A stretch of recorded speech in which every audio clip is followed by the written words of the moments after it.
हां, मी सुरेश मुरली पोद्दार, सोनाळी, तालुका कागल, जिल्हा कोल्हापूर. आज आमच्याकडे बाळासाहेब पाटील कोगेकर, गाव त्यांचं कोगे, तालुका करवीर, जिल्हा कोल्हापूर. ते 19 आज आमच्याकडे आले ते भेटायला. त्यांची तिसरी फेरी आहे. 19 जानेवारीला याची लावण केलेलं आहे.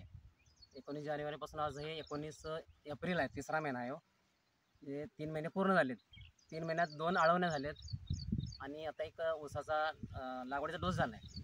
पण ऊस मस्तपैकी आला आहे. 5 फुटाची सरी आहे आणि 1.5 फुटानं आम्ही ऊस लावलेले आहेत, कांड्या रोप लावून केलेले आहे. आणि आता जवळ फुटवे मापले आहेत मगाशी आम्ही, साधारणपणे 10 बाय किती अंतर ते फुटवे मापले आपण ते 10 फुटामध्ये 106 फुटवे आहेत.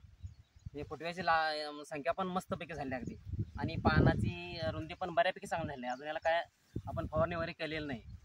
त्यांनी सांगितले त्याप्रमाणे आम्ही केले, म्हणजे पानं कट करणे वगैरे ते सगळं त्याप्रमाणे सगळं केलेलं आहे. त्यांच्याप्रमाणे आम्ही सगळं केले. त्यामुळं आमच्या भागात असा ऊस नाही आहे.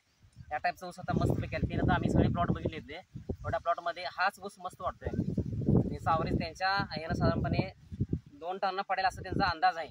कमीत कमी 1.5 ते 2 टन ॲव्हरेज पडेल असा त्यांचा अंदाज आहे. आणि त्यांची खरोखर सर्व्हिस चांगली आहे. ते त्यांचा एक ग्रुप आहे, एकरी 100 टन मार्गदर्शक ऊसाचे एकरी 100 टन लक्ष असं त्यांचा एक ग्रुप आहे, व्हॉट्सअप ग्रुप आहे. त्या ग्रुपला जवळजवळ 850 लोक कनेक्टेड आहेत. ते चंदगड, लातूर, कोल्हापूर, कागल या भागात सगळे काम करतात. चांगलं का त्यांचं काम आहे. पंढरपूर या भागात त्यांचं काम चांगलं आहे. आणि त्यांचे आम्ही व्हिडिओ बघतोय. त्यांची शेती चांगली केली. त्यांनी 8 साली ऊसाला 2 टन उतारा पाडून दिलेला आहे. ते त्यांचं इन्स्पिरेशन घेऊन आम्ही त्यांना आमच्याकडे मेहते सर आहेत, जेवण मेहते सरांच्या माध्यमातून ते आम्हाला भेटलेत. आणि त्यामुळं त्यांचं कोचिंग आम्हाला मस्त वाटते.